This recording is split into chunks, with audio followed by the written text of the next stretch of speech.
कौआ, तुलसी, ब्राह्मण, फल्गु नदी व गाय को मां सीता ने श्राप दिया था।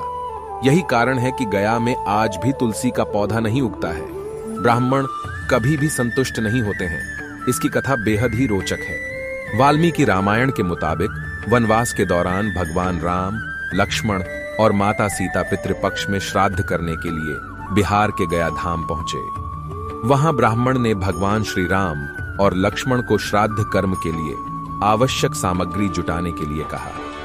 इस पर भगवान राम व लक्ष्मण नगर की ओर सामान लाने के लिए निकल पड़े।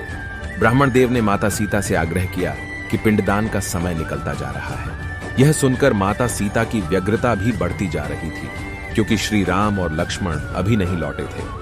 इसी दौरान दशरथ जी की आत्मा ने उन्हें आभास कराया कि पिंडदान का वक्त बीता जा रहा है। यह जानकर माता सीता असमंजस में पड़ गईं।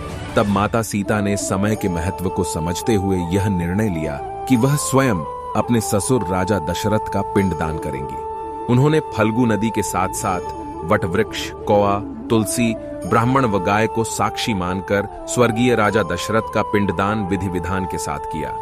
इस क्रिया के उपरांत जैसे ही उन्होंने हाथ जोड़कर प्रार्थना की तो राजा दशरथ ने माता सीता का पिंडदान स्वीकार कर लिया।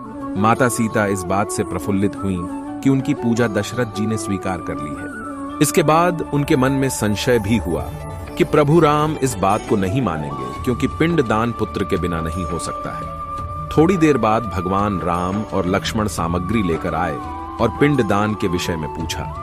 तब माता सीता ने कहा कि समय निकल जाने के कारण उन्होंने स्वयं पिंडदान कर दिया। प्रभु राम को इस बात का विश्वास नहीं हो रहा था कि बिना पुत्र और बिना सामग्री के पिंडदान कैसे संपन्न और स्वीकार हो सकता है।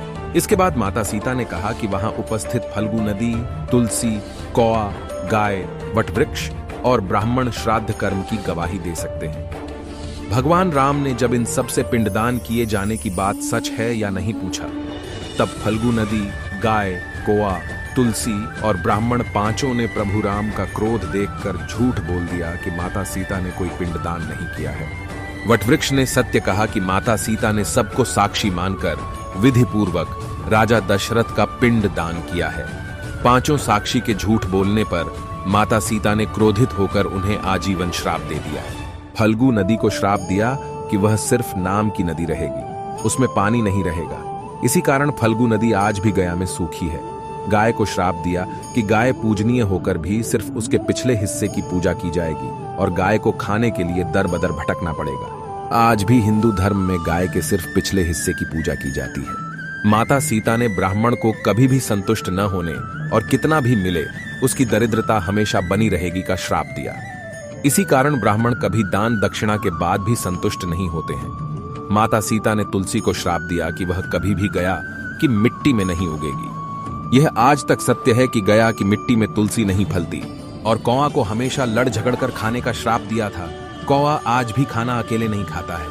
माता सीता ने जहां इन पांचों को श्राप दिया, वहीं सच बोलने पर वटवृक्ष को आशीर्वाद दिया कि उसे लंबी आयु प्राप्त होगी, वह दूसरों को छाया प्रदान करेगा। पतिव्रता स्त्री उनका स्मरण करके अपने पति के दीर्घायु की कामना करेगी।